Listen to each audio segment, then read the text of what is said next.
সা একটা হচ্ছে পাত্র। এবার এখানে যদি আপনি সাদাকাতুল ফিতর অর্থাৎ এক সা দিতে হবে মাথা পিছু।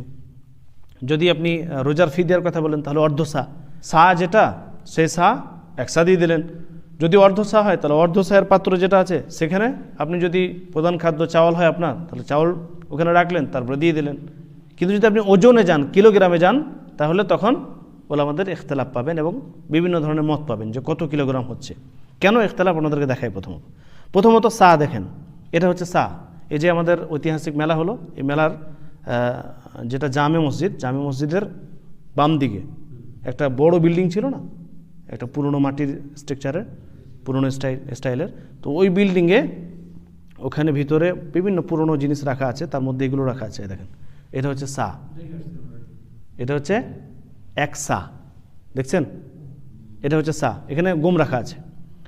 আর তার পাশেই ছিল এটা হচ্ছে অর্ধ সা, দেখেন এটা হচ্ছে অর্ধ সা। তো যদি রোজার ফি দিয়া আপনি দেন তাহলে এই অর্ধ সা, এতে আপনি আপনার যেটা প্রধান খাদ্য সেটা ঢোকালেন, দিয়ে দিলেন, ওজন করার কোনো প্রয়োজন নেই। কিন্তু এই পাত্র তো আমাদের কাছে নেই, এখন ওজনে যেতে হবে আমাদেরকে। তো এইটার ওপরেই জাস্ট ওপরে একটা পুরো বোর্ড এবং লেখা আছে সব কিছু। এখানে যে গম ঢোকানো আছে বা গম রাখা আছে এখানে, তো এই গমের কতটা ওজন তারা লিখেছে এখানে। গমের ওজন হচ্ছে 2.17, মানে 2 কিলো কাছাকাছি 200 গ্রাম মতো গম। এবার এটার যদি আপনি চাল দেখেন, তা চালের আবার কোয়ালিটি আলাদা আছে। চাল যদি ঢোকান, এখানে গম রাখা আছে, চালের কোয়ালিটির ব্যাপারে বিভিন্ন ধরনের কথা পাবেন। কেন? কারণ হচ্ছে চালের যে কোয়ালিটি সেটার পার্থক্য আছে। যেরকম সাধারণ যেটা মোটা চাউল, হ্যাঁ, সেটার ওজন হবে, এটাতে যদি রাখা হয় তাহলে 2.5 মানে 2.5 কিলো মতো ওজন হবে। যদি আপনি মাসরি চাউল দেখেন তাহলে 2.7 হবে। আবার যদি আমেরিকি চাউল দেখেন 2.4 হবে।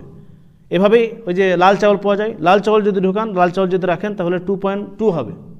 এই জন্য বিভিন্ন মত চলে এসেছে। ওলামাদের বিভিন্ন মত হওয়ার কারণ হচ্ছে যে বিভিন্ন চাউল বা বিভিন্ন খাদ্য ওতে রাখলে আলাদা আলাদা ওজন হয়। ওই জন্য দেখবেন ইমাম ইবনে বাজ রহমতুল্লাহ আলাইহি তিনি বলছেন যে কাছাকাছি 3 কিলো। শেখ সালেহ উসাইমিন রহমতুল্লাহ আলাইহি তিনি ফতোয়া জাকাত বইয়ে লিখছেন যে 2 কিলো 100 গ্রাম। এই কারণে যে ওজনে ওতে পার্থক্য হয়, কারণ সেটা তো আর ওজনের কোনো জিনিস না, সেটা হচ্ছে পাত্র। সেখানে যেরকম জিনিস রাখবেন সেরকম ওজন হবে, ওজন কিন্তু আলাদা হবে। চাউলের মধ্যেই যদি পার্থক্য হয় তাহলে অন্য খাবার যদি ঢুকান তাহলে তো আরও পার্থক্য হবে। চাউল গম আলাদা, চাউল যদি ঢুকান তো হয়তো 2.5 কিলো হলো। আপনি যদি গম ঢুকান তাহলে হয়তো 2 কেজি 200 হলো। যদি ওখানে যদি অন্য কিছু ঢুকিয়ে দেন, উদাহরণস্বরূপ মুড়ি যদি ঢুকান তো ওজন হবে না বেশি।